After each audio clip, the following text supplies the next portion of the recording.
ભરૂચ કે જ્યાં national highway ઉપર ટ્રકમાં આગ લાગી। નબીપુર નજીક ટ્રકને પાર્ક કરવામાં આવી, જે ટ્રકનું ટાયર અચાનક ફાટતા આગ લાગી હોવાની પ્રાથમિક માહિતી મળી। જો કે આગને લઈ ફાયર વિભાગને પણ જાણ કરવામાં આવી છે।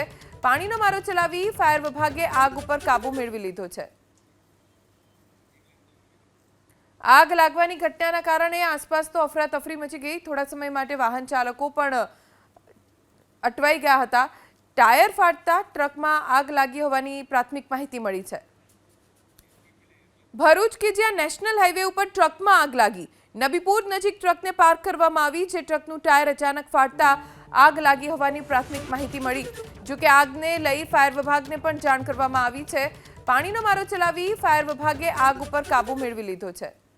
આગ લાગવાની ઘટનાના કારણે આસપાસ તો અફરાતફરી મચી ગઈ। થોડા સમય માટે વાહન ચાલકો પણ અટવાઈ ગયા હતા। टायर फाटता ट्रक में आग लगी होवानी प्राथमिक माहिती मળી છે।